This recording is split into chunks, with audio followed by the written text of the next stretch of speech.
저희 교회가 처음 설립 예배를 드릴 때요, 이 지역 신문사에서 와서 저를 인터뷰한 적이 있습니다. 그때는 제가 정신이 없어서 설립 예배 때 무슨 말을 했는지 기억이 없었는데, 신문을 보니까, 그때 나온 신문을 제가 나중에 보니까 제가 인터뷰한 내용이, 우리 교회는 편안한 교회가 아니라 세상에 평안을 주는 교회가 되기를 원한다, 인터뷰했더라고요. 인터뷰를 좀 잘한 것 같아요. 그렇죠. 네. 여러분, 편안함과 평안함은 의미가 같지는 않습니다. 편안하다는 말은 그냥 몸이, 어떤 우리 환경이 편하다는 것을 의미하고요. 평안함이라는 것은 우리의 마음과 정신과 영혼의 상태까지 편안한 것을 의미합니다. 한 주간 평안하셨나요? 답이 없어요. 네. 어거스틴은 그의 고백록에서 하나님이 우리를 지으실 때 하나님을 향하여 살도록 지으셨기 때문에 그리스도 안에서 하나님이 주시는 평안을 맛보기 전까지는 결코 평안을 누려본 적이 없다, 그렇게 고백하고 있습니다. 그의 삶은 하나님을 만나기 전까지는 자신의 모든 욕망을 충족시키기 위하여 달려다니는 분주한 삶이었지만, 그리스도와 하나님 안에서 주시는 만나는 평안을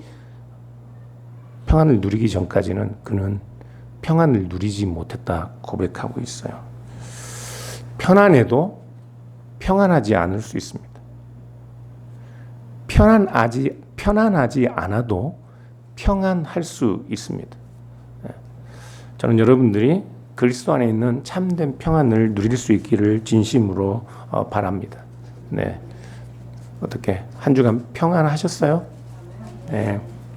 바울은 에베소서 우리가 계속 읽고 있는데요, 5장 15절 16절에서 때가 악하기 때문에 너희가 기회를 잘 활용할 줄 아는 지혜로운 사람들이 되라. 그래서 무엇을 행해야 할지 자세히 주의하라, 그렇게 명령합니다. 제가 성경을 읽어보니까, 여러 번역본들을 보니까 공동 번역이 제일 번역을 잘 해놨더라고요. 그래서 여러분들 중에 혹시 여러 성경을 비교할 수 있는 분들이 있으면 공동 번역, 캐톨릭 교회에서 이 번역한 성경인데요, 그 부분을 읽어보시면 아주 무슨 의미인지 정확하게 이해할 수 있습니다. 저는 바울이 말하는 주의하라는 이 말이 우리가 우리의 어떤 불편을 감수할 수 있어야 한다는 말처럼 들립니다. 왜냐하면 주의한다는 말은 신경을 집중하고 곤두세우고 그렇게 어떤 사태나 어떤 문제들을 예의주시해야 하는 그런 상황을 이야기하기 때문에 그렇습니다. 오늘날 우리는 편안함이 최고의 덕목인 시대를 살고 있습니다. 제가 여러분들에게 평안하신가요? 물으면 답하기는 힘들지만, 편안하십니까? 하고 질문하면 대부분 편안하다고 답해야 합니다. 왜냐하면 오늘날만큼 편안한 시대가 인류 역사에 없었기 때문에 그렇습니다. 청소기도요, 지가 알아서 그냥 다 돌아다니다가 충전도 지가 알아서 가서 충전하는 시대, 오래전부터. 그렇죠?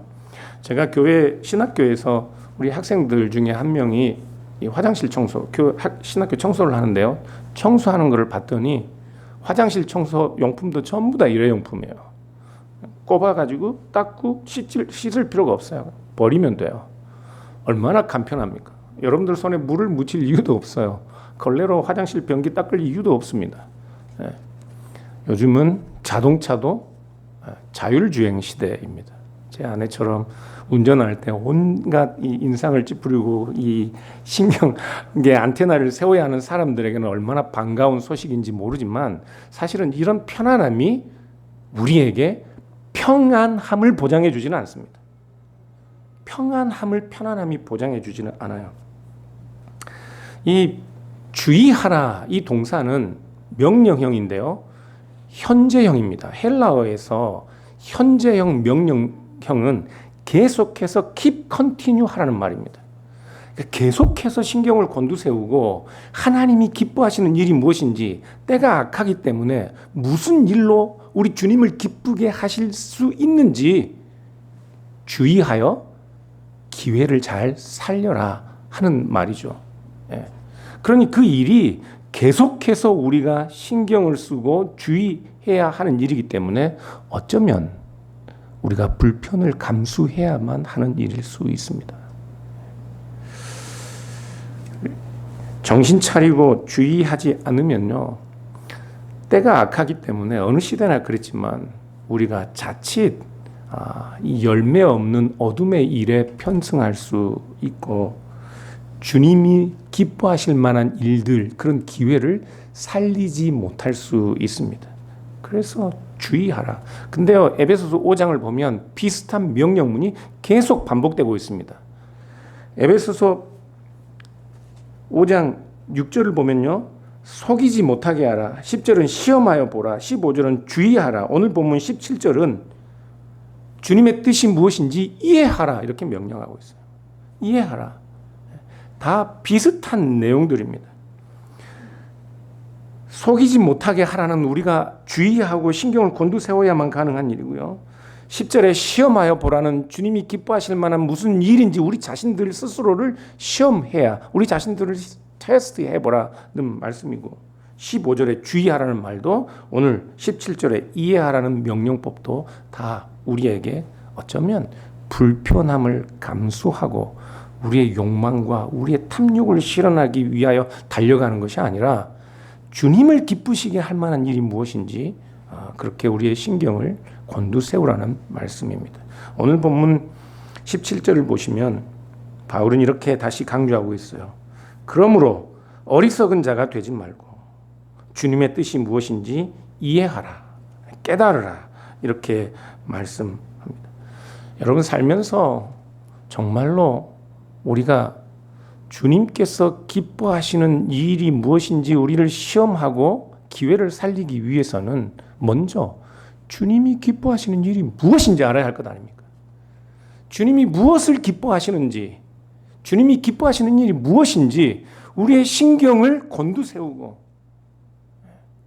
그렇게 주님이 기뻐하시는 뜻을 분별하기 위해, 이해하기 위해, 깨닫기 위해 노력해야 하는 것입니다. 이런 수고가 여러분들에게 있기를 진심으로 바랍니다. 여러분은 어떤 일로 주님을 기쁘시게 할 수 있습니까? 여러분은 여러분들이 어떤 일로 주님을 기쁘시게 할 수 있다고 생각하고, 아니면 지금 주님을 기쁘시게 하기 위해, 아니면 지난 일주일 동안 주님을 기쁘시게 할 수 있는 어떤 일들을 여러분들은 기회를 살리셨습니까? 오늘 성경 본문을 보니까 바울은 주님의 뜻을 이해하라고 명령하면서 13절에 이렇게 말씀하고 있어요. 술 취하지 말라. 술 취하지 말라. 이는 방탕한 것이니 오직 성령의 충만함을 받으라. 저는 이 자리에 한 주간 혹시나 술 취해서 방탕함에 빠졌던 분들이 있을 거라는 생각을 전혀 하지 않습니다. 그러나 여러분, 성령에 충만하셨네요. 성령에 충만하셨어요. 술 취하지 말라, 이런 방탕한 것이니 여기서 끝나는 명령이 아닙니다. 성령의 충만함을 받으라까지가 계속 연결되는 명령이라고요. 여러분, 우리가 깨달아야 하는 것, 주님께서 우리에게 기뻐하시는 뜻을 깨달아야 하는 첫 번째는 성령의 충만함을 받는 겁니다. 술에 취하지 않는 것입니다. 술에 취하지 않고 방탕함에 빠지지 않고 성령의 충만함을 받는 거예요. 헬라어로 원문을 보면 동사의 명령형이 2개 나옵니다. 술에 취하지 말라, 성령의 충만함을 받으라. 그런데 성령의 충만함을 받으라는 말씀 전에 왜 술에 취하지 말라가 나오는 건가요? 술에 취하는 것과 술에 취하지 않는 것과 성령의 충만함을 받는 것이 무슨 관계가 있을까요? 여러분 어떻게 생각하세요? 어떤 사람들은 성령의 충만함을 받는 것이 마치 술에 취하는 것과 비슷한 현상이기 때문에 술 취하지 말고 성령의 충만함을 받으라, 그렇게 말씀하고 있다고 생각합니다. 성령으로 충만해지는 것을 마치 술에 만취한 것과 비슷한 현상처럼 술에 취하지는 않았지만 성령에 취해서 그렇게 넘어지기도 하고 이상한 말을 하기도 하고 입신에 빠지기도 하고, 그렇게 술이 자기를 삼키는 것처럼 성령이 자기를 삼켜서 자기는 오간 데가 없고 무아지경에 빠져서 성령의 음성을 대변한다든지 하나님의 소리를 직접 듣는 것, 그런 경우를 염두에 두기 때문에 어떤 사람들은 여기에서 술 취하지 말라와 성령의 충만함을 받으라는 말이 같이 나온다고 생각합니다. 그러나 그런 생각은, 그런 해석은 성령을, 또한 성령께서 오셔서 우리에게 행하시는 일을 비인격적인 일로, 성령을 비인격적인 존재로, 성령이 우리에게 행하신 일들을 비인격적인 역사로 이해하기 때문에 그런 오해를 갖는 것입니다. 여러분은 성령 충만을 어떻게 생각하셔요? 성령 충만을 받기를 원하시나요? 받길 원하세요? 성령 충만이 뭔지 아세요? 성령 충만이 뭔지를 알아야 성령 충만을 받기를 원할 것 아닙니까? 그렇지 않나요? 세상에 많은 사람들이 성령 충만이라고 하면 이상한 분위기에 사로잡혀서 뒤로 넘어지고 이상한 말을 나도 모르게 내뱉는 것으로 생각한다고요. 그래서 옛날에는 성령 충만이나 성령 세례를 받기 위해서 사람들 모여 앞에서 큰 소리로 방언 기도를 받기 위해 할렐루야를 여러 번 계속해서 혀가 꼬부러질 때까지 연습을 하거나 방언 학교도 있었어요. 그렇게 해서 이상한 방언이 옆에서 터지면 나는 왜 저런 방언을 못 받나? 그것이 마치 성령 충만이고 성령 세례인 것처럼 오해한 그런 때들도 많았습니다. 성령 충만이 무엇인지를 모르고 성령 충만함이 어떤 인격적인 역사인지를 모르기 때문에 우리는 그 성령 충만에 대한 간절한 기대와 소망이 없을 수 있는 겁니다. 제가 수요 공부 시간에 다뤄야 할 내용이지만 오늘 설교 시간에 이 성령 세례와 성령 충만에 대한 오해들이 많아서 간단하게 좀 강의 비슷한 설교를 해야 될 것 같아요. 성경이 말씀하고 있는 성령 세례란 우리가 회개하고 우리가 하나님의 자녀라는 믿음을 갖게 되는 것이 성령 세례입니다. 성령이 아니고서는 우리가 우리 자신들을, 우리의 죄를 깨닫지 못할 뿐만 아니라 우리의 모든 죄가 사해졌다는 하나님의 은혜를 깨닫지 못하고 성령이 아니고서는 우리가 하나님의 자녀라는 확신을 갖지 못합니다. 성령이 아니고서는 어느 누구도 그리스도를 주라 시인할 수가 없습니다. 성령께서 우리에게 오셨기 때문에, 우리를 새롭게 하셨기 때문에, 성령께서 우리 안에 오셔서 믿음을 주셨기 때문에 우리의 죄를 깨닫고 회개하며 하나님 앞에 하나님을 아빠라 아버지라 부르며 예배할 수 있는 것입니다. 성령이 없이 그리스도인이 된다는 것은 불가능한 일입니다. 그래서 성령 세례는 우리의 힘으로, 우리의 열심으로, 우리의 능력으로 얻을 수 있는 것이 아닙니다. 성령 세례는 하나님께서 선물처럼 은혜로 성령을 우리에게 보내셔서 우리의 마음, 우리의 모든 삶의 조건들을 간섭하시고 우리에게 영감으로 기록된 말씀과 영감으로 기록된 말씀을 선포하는 교회의 선포와 교훈들과 가르침을 받을 때 성령께서 우리에게 조명하셔서 우리 안에 믿음을 일으키시는 것, 그것이 성령 세례라 할 수 있는 것입니다. 주님께서는 이 성령 세례가 우리가 성령으로 말미암아 거듭나는 것이 마치 바람이 임의로 불어서 우리가 바람 부는 소리를 들어도 그 바람이 어디서 오며 어디로 가는지 알지 못하는 것처럼 성령으로 나는 사람도 이러하다 말씀했다고요. 우리가 언제 어느 때 알지 못하지. 우리가 언제 성령께서 오셔서 나를 사로잡으셨는지 알지 못하지만 내 안에 그리스도가 아니면 안 되고 내 안에 내 죄로 인한 회개와 애통하는 마음과 이 죄가 그리스도의 피로 말미암아 모든 사함을 얻었다는 그 평안함으로 하나님께 그리스도 안에서 자유롭게 나갈 수 있는 용기를 얻는 것, 그것이 성령 세례입니다. 어떤 사람들은 성령 세례 언제 받았냐고 물어보고, 네 받았습니다. 그럼 언제 받았냐고 물어보고, 어느 날 날짜가 어떻게 되냐고 물어보지만 몰라요. 바람이 어디서 와서 어디로 부는지 소리를 들어도 우리가 그 바람의 방향을 알 수 없는 것처럼 성령께서 우리가 알지 못하는 사이에 우리에게 이 믿음을 주셨다고요. 그래서 성령 세례는 단 한 번 우리에게 일어나는 겁니다. 성령이 한 번 오시는 거예요. 우리 주님께서 하나님의 아들이신 그리스도께서 인간의 몸을 입고 이 땅에 오신 것, 그것이 단 한 번 단회적 사건인 것처럼 성령께서 우리에게 오시는 것도 단 한 번 오시는 거예요. 하나님이 우리에게 영원한 선물로 우리를 영원한 기업의 상속자들로 삼기 위해 성령을 보내셨습니다. 그 성령으로 우리를 인치셨어요. 그런데 이놈이 어떤 때는 예쁘고 어떤 때는 못된 짓을 한다고 우리 성령께서 우리에게 인치신 것을 지우지 않으셔요. 성령이 우리에게 오셨는데 어쩔 때는 하나님 보기에 이쁘고 어쩔 때는 이쁘지 않다고 해서 하나님이 우리에게 주신 선물을 다시 걷어가지 않는다고요. 성령, 한 번 우리에게 오신 성령은 영원토록 우리와 함께 계셔서 우리에게 성령이 무슨 보증이 되시나요? 영원한 생명, 영원한 구원의 보증이 되시는 겁니다. 그런데 성령이 한 번 오시고 한 번 우리에게 세례를 주셨는데 우리가 조금 게으르고 나태하고 조금 바르지 못한 것 같으면 성령이 또 다시 가버리고, 우리가 조금 잘하면 성령이 또 다시 오시고, 조금 못하면 또 다시 가시면 어떻게 이 성령이 영원한 생명과 구원의 보증이 될 수 있겠냐고요. 성령 세례는 단회적 사건입니다. 한 번 오신 성령은 결코 떠나지 않으셔요.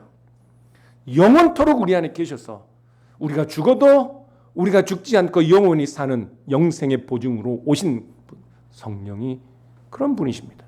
그런데 우리에게 오신 성령께서 우리를 떠나지 않으시고 우리에게 행하시는 하나님 성령의 역사가 어떤 것입니까? 어떤 역사예요? 예수 그리스도께서 우리를 위하여 행하신 그 일이 우리에게 개인적으로 직접적으로 적용되게 하시는 것입니다. 성령께서 우리에게 오셔서 그리스도가 누구인지 알게 하시고 깨닫게 하시고 믿게 하시고 신뢰하고 우리의 모든 삶이 그리스도를 닮아가도록, 사랑받는 자녀처럼 하나님을 닮아가도록 만드시는 것이 성령의 역사입니다. 하나님이 그 입에서 나오는 말씀이 그냥 땅에 떨어지지 않고 반드시 결실하는 것처럼 성령께서 오셔서 우리를 인치시고 의롭다 하셨어요. 하나님이 우리를 의롭다 하신 것이 하나님이 마치 법정에서 방망이를 두드리며 내가 너를 죄인이라 하지 않고 너를 나의 자녀라, 영원한 생명, 영원한 기업을 상속할 나의 후사라, 너를 의로운 자라 하나님이 인정하셨는데, 우리에게 오신 성령은 하나님께서 우리를 칭의하신 그 일이 우리 삶 속에 직접 적용되게 하시는 일이라고요. 그러니 성령의 역사는 인격적인 역사입니다. 우리를 바꾸어 놓는 역사예요. 그런데 여러분, 우리의 인격이 변하는데 우리의 의지와 우리의 열심과 우리의 능력과 우리의 힘이 없이 우리가 바뀌면 어떻게 되나요? 성령께서 우리에게 오셔서 인격적으로 일하시고 우리를 하나님이 의롭다 하신 그 칭의에 합당한 존재로 우리를 거룩하게 바꾸어 가시는데, 그 일하는 과정이 우리의 의지가 바뀌고 생각이 바뀌고 우리의 마음이 바뀌는 겁니다. 성령이 그 인격적인 사역을 하시는 거예요. 그런데 그 일에 우리가 적극 참여하여 성령의 지도를 받는 것, 그래서 우리를 바꾸어 가시고 우리를 교훈하시는 우리에게 이미 오신 성령의 지도를 fully 받는 것, 그것이 성령의 충만함입니다.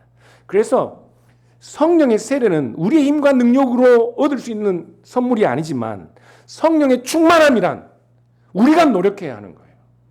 우리에게 와 계신 성령에 우리가 주의해야 하는 거예요.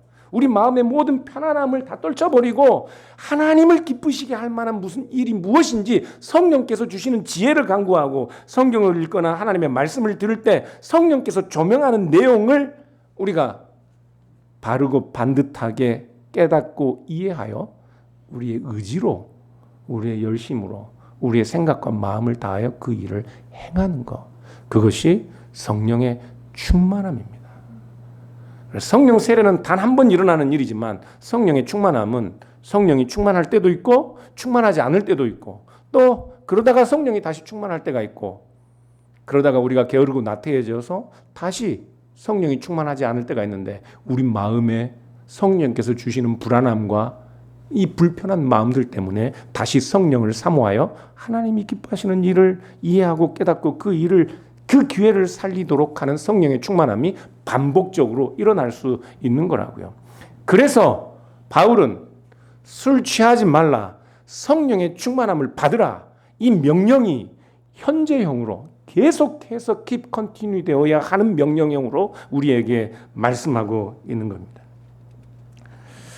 많은 사람들이 성령 세례, 성령 충만함에 대한 오해가 많아요. 그래서 성령 충만도 그런 이상한 증거가, 증표가 있어야 되는 것으로 생각하고, 성령 세례도 성령 세례의 증거가 마치 방언을 받아야 되고 뒤로 넘어지거나 이상한 동물 소리를 내는 그런 이상한 일들이 성령 세례를 받는 것처럼 그렇게 오해하는 사람들이 많은데요.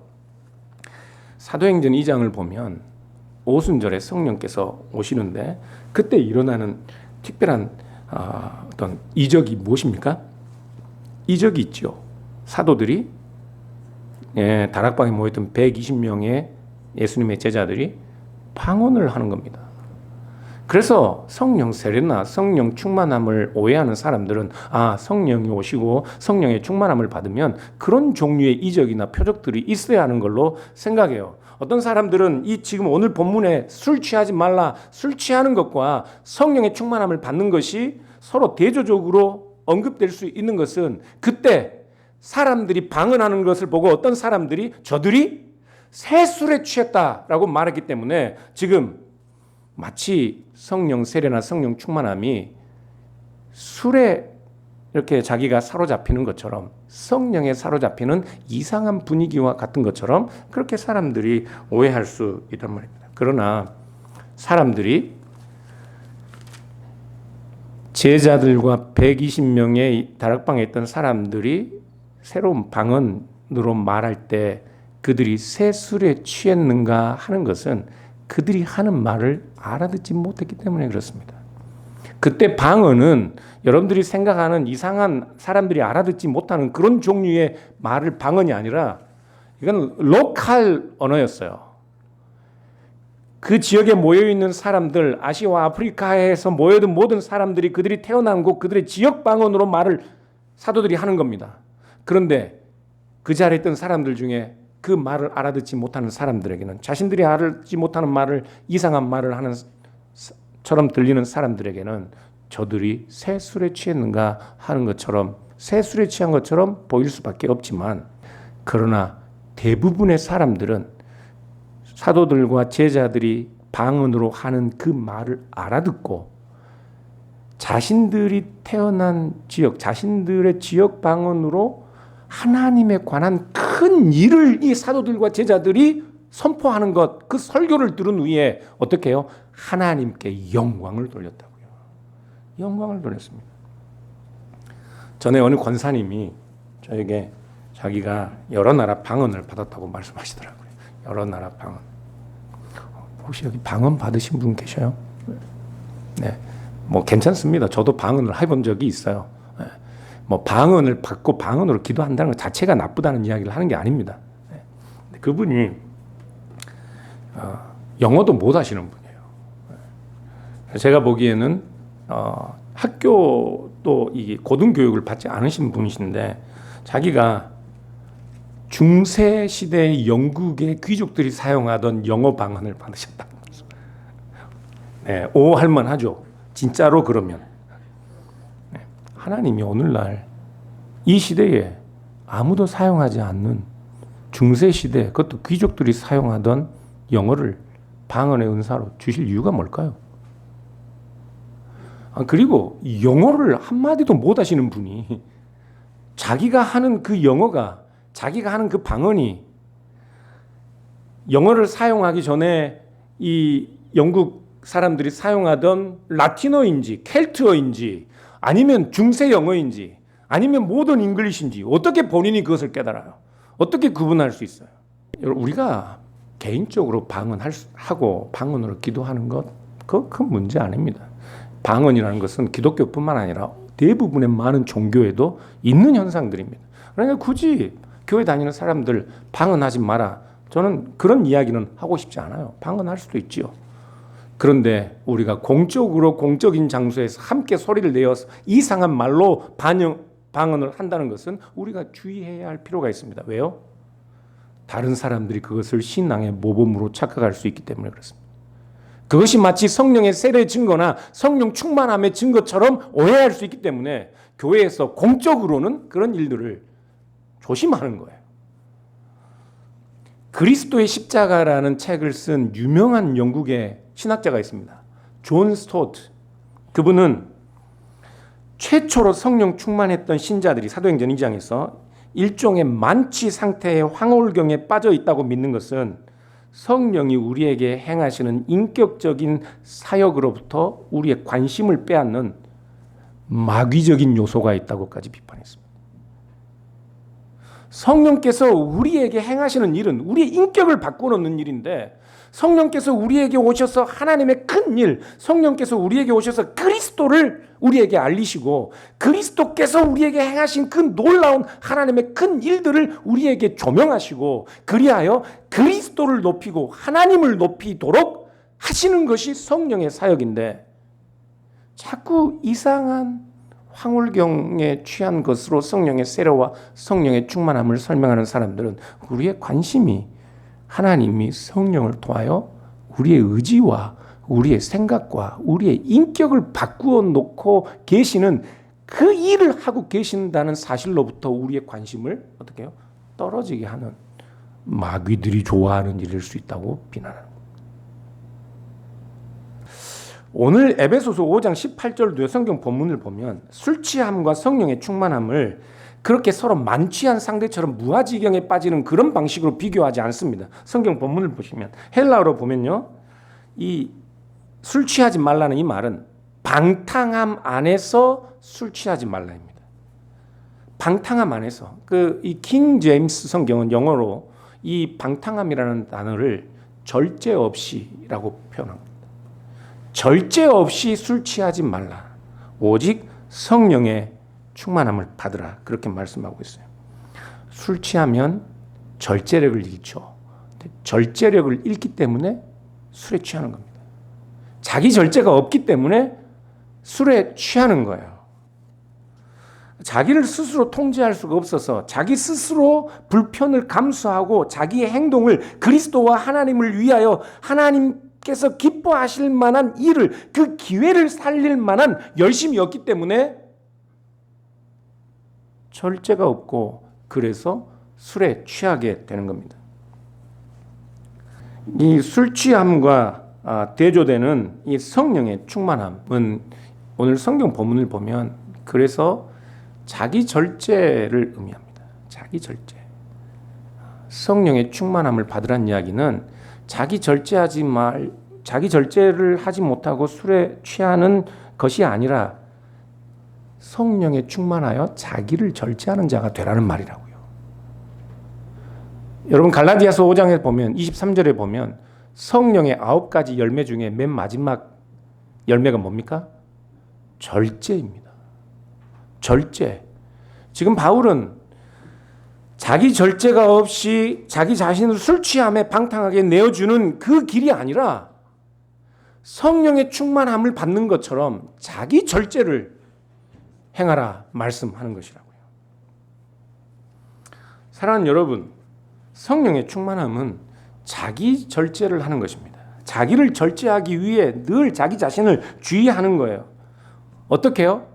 술만 안 먹는다고 되는 게 아닙니다. 우리 절제는, 자기 절제는 우리의 생각과 우리의 말과 우리의 모든 행동에 절제가 있어야 하는 것이죠. 우리의 말과 우리의 행동과 우리의 모든 생각에 절제가 있어야 합니다. 단순히 술 취하지 않는 것만으로 우리가 성령의 충만함이란 말할 수 없습니다. 어떤 사람들은 술을 나쁜 것이라고 생각합니다. 물론 술에 대한 안 좋은 기억이 있기 때문에 그렇게 생각할 수도 있습니다. 술이라는 것은 입에 대는 것만으로도 큰 죄라고 생각할 수 있습니다. 저는 그런 분들의 열심을 존경합니다. 그런 열심들은 아주 훌륭한 열심입니다. 그러나 우리가 주의해야 하는 것은 우리가 가지고 있는 그 열심을 가지고 약간의 술을 절제 있게 마시는, 절제하면서 마시는 사람들에게까지 그 사람들의 신앙과 그 사람들의 믿음의 척도를 가늠하는 기준으로 세워서는 안 되는 겁니다. 여러분, 음식은 음식 자체가 악하지 않습니다. 음식으로 신앙을 가늠할 수 없습니다. 음식으로 신앙을 가늠하는 사람들은 유대교였습니다. 음식법, 정결법. 지금도 여러분들 슈퍼 가보시면 유대인들 전용 칸에 코셔라고 써지는 음식들을 그들은 먹습니다. 음식으로 자신들의 신앙의 척도를 삼는 사람들은 이슬람 교도들입니다. 오늘날 음식으로 신앙의 기준과 구원의 척도를 삼는 개신교 안에 또 다른 전통 중에 하나는 안식교입니다. 음식으로 우리의 신앙의 척도를 가늠할 수 없습니다. 저희 교회는 성찬식에 와인과 포도주를 함께 사용합니다. 저희가 사실은 성찬 오늘도 하겠지만 와인과 포도주를 같이 쓰는데 저희가 하고 나면 생각보다 와인이 많이 남아요. 대부분 포도 주스를 드십니다. 제가 보기에 와인 마시는 사람들은 목사들하고 장로님밖에 없는 것 같아요. 그렇다고 우리가 신앙이 없는 것 아닙니다. 저만큼 신앙 좋은 사람 있으면 나와봐라 그래. 제가 이해합니다. 여러분들이 살고 있는 곳이 텍사스 지역이기 때문에 침례교 전통이 강한 곳이기 때문에 이 지역에 오래 사셨던 분들은 와인 자체에 대한 혐오감이 있을 수도 있습니다. 그래서요, 사실은 제가 좀 고민을 한 적이 있어요. 우리 교회도 이렇게 와인 별로 안 마시는데 그냥 다 포도 주스로 바꿔버릴까? 이런 고민을 한 적도 있었습니다. 그러나 우리가 이 자리에서 와인을 사용하는 이유는 음식이 우리 신앙의 척도가 될 수 없다는 사실을 저는 여러분들이 알았으면 좋겠습니다. 절제하지 않는 것, 자기 절제가 없는 것은 어떤 종류의 음식이라도 그것은 악한 것입니다. 햄버거를 절제 없이 먹는다는 것, 악한 겁니다.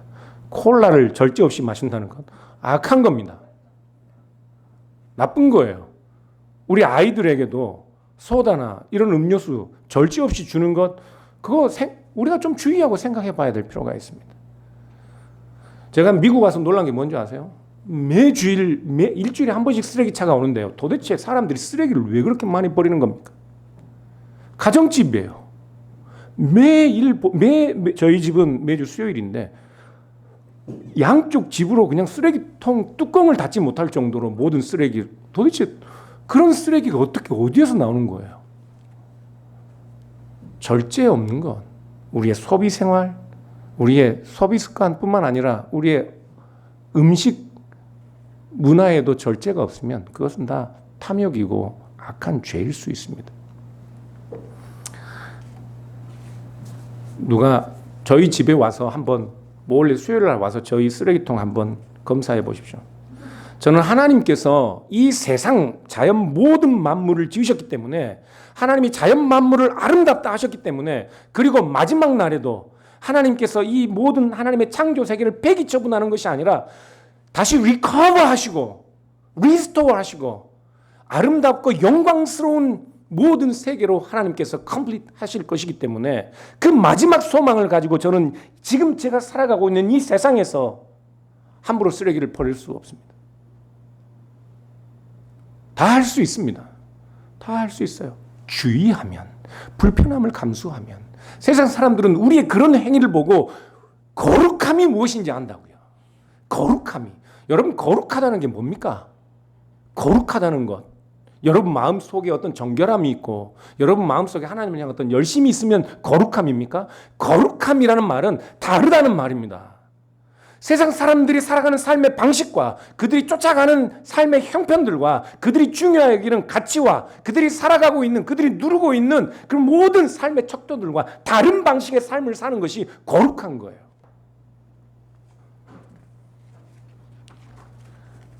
교회에서 성찬식에 포도주를 사용하는 것은 죄인인 우리, 사망 가운데 있던 우리 주님께서 거룩하게 하신 것처럼 이 세상에 우리가 오염된 것처럼 여기고 아름답지 못한 것으로 여기는 그 모든 것들마저도 예수 그리스도로 말미암는 성례 안에서 거룩하게 된다는 사실을 저는 여러분들이 알았으면 좋겠습니다. 그래서 죄송하지만 아무도 안 마셔도 포도주는 계속 사용할 예정입니다. 에베소서 5장 18절에 술 취하지 말라 성령의 충만을 받으라는 이 모든 명령은 복수형으로 되어 있습니다. 복수형. 어느 한 사람 너는 술 취하면 안 돼. 너는 성령의 충만함을 받아야 돼. 이렇게 말하지 않습니다. 너희들은 술 취하지 말라. 너희들은 성령의 충만함을 받으라. 이것은 교회 모든 성도들에게 주시는 명령입니다. 나는 술에 안 취해. 여기서 끝날 수가 없어요. 성령의 충만함을 받고 우리의 모든 삶의 자리에서 자기를 절제하고 형제를 세우고 교회가 온전한 그리스도의 몸으로 세워져 가기 위해 자기를 포기하고 자기를 내려놓는 것, 이것은 모든 사람들에게 주어지는 명령입니다. 성령의 충만함을 받으십시오. 성령의 충만함을 받으십시오. 예외가 없습니다. 누구에게든지 주시는 명령입니다. 그런데 이 명령은 다시 한번 말씀드리자면 현재형 동사입니다. 계속해서 지금도 내일도 계속해서 술 취함이 아니라 성령의 충만함을 받기 위해 노력해야 합니다. 사랑하는 여러분, 성령의 충만함으로 자기를 절제할 수 있는, 그리하여 하나님이 어떤 분이신지, 그분이 우리에게 원하시는 바가 무엇인지 바르게 깨닫고 순간순간 우리의 기회를 살려 하나님의 영광스러움을 드러낼 수 있는 그런 삶의 자리에 설 수 있기를 주님의 이름으로 축복합니다. 우리 시간 잠시 함께 기도했으면 좋겠습니다.